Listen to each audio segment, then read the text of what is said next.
23ஆம் தேதி சம்பவம் நடந்தாலும் வழக்கு பதிவு பண்ணுறதுக்கு அடுத்த நாள் வரைக்கும் கொண்டு போனதுக்கு மெயின் காரணமே அந்த 181 அலட்சிய போக்கோடு செயல்பட்டிருந்த அந்த மகளிர் சமூக நலத்துறை சார்ந்த அந்த மகளிர் உதவி மையம் தான். அதனால தான் அடுத்த நாள் இந்த வழக்கு வந்து அடுத்த நாள் தான் பதியப்பட்டது.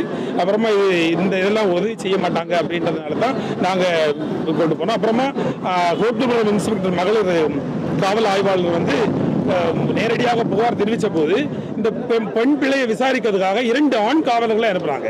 அது ரொம்ப முக்கியமாக நான் ஸ்பெசிஃபை பண்ணி எஸ்ஐடியில் சொல்லியிருந்தேன். பெண் பாலியல் வழக்கில் நீங்கள் எப்படி ரெண்டு ஆம்பளை போலீஸ் அனுப்புவீங்க அப்படின்ற மாதிரி கேட்டபோது நாங்கள் எங்கள் வழக்கு நாங்கள் விசாரிக்க நீங்கள் ஆர்டர் போடாதீங்க, எங்களுக்கு எங்கள் விருப்பப்படி தான் நாங்கள் செய்வோம் அப்படின்ற மாதிரி திமிராக என்கிட்ட தொலைபேசியில் தொடர்பு கொண்டு என்கிட்ட பேசினாங்க. அதுக்கப்புறம் கார்த்தி சுரலைன்ட்டு அன்யூனிஃபார்மில் ஒரு போலீஸும் அப்புறமா யூனிஃபார்மில் இன்னொரு போலீஸையும் அனுப்பியிருந்தாங்க. அந்த பொண்ணு ஃபோன் பண்ணி, மேம் யூனிஃபார்மில் யாரையுமே அனுப்பாதீங்க, நான் வந்து எனக்கு எக்ஸாம் இருக்குது, எக்ஸாம் போகிறேன், இந்த நேரத்தில் விசாரணை வந்தாங்கன்னா எனக்கு டென்ஷன் ஆயிரும், அதனால் தயவுசெய்து யூனிஃபார்மில் நீங்கள் அனுப்பாதீங்க, இங்கே எல்லாருமே தெரிய வரும் அப்படின்ற மாதிரி எவ்வளவோ வேண்டுகோள் விடுத்த போதும் கட்டாயப்படுத்தி அவங்க ஒரு 2 ஆண் போலீஸ் அனுப்பி அந்த பொம்பளை பிள்ளையை கூட்டிட்டு அவங்க சம்பவம் நடந்த இடத்துக்கு முதல் விசாரணை நடத்தினது வந்து 2 ஆண் காவலர்கள். அது கோட்டுப்புறம் காவல் நிலைய ஆய்வாளர் செய்து தவறு அப்படிங்கிறத நாங்கள் எஸ்ஐடி ஸ்பெஷல் இன்வெஸ்டிகேஷன் டீமில் சொல்லியிருந்தோம். கொடுத்தாங்க.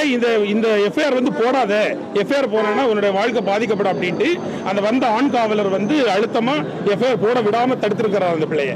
அது பிறகு நான் என்னுடைய உந்துதல் தான் அது வந்து எஃப்ஐஆர் ஆக்கப்பட்டது. நான் தைரியம் கொடுத்துருந்தேன். அது மாதிரி மெடிக்கல் டெஸ்ட்டுக்கு போக வேண்டாம் அப்படின்ற மாதிரி அட்வைசபிள் இல்லை.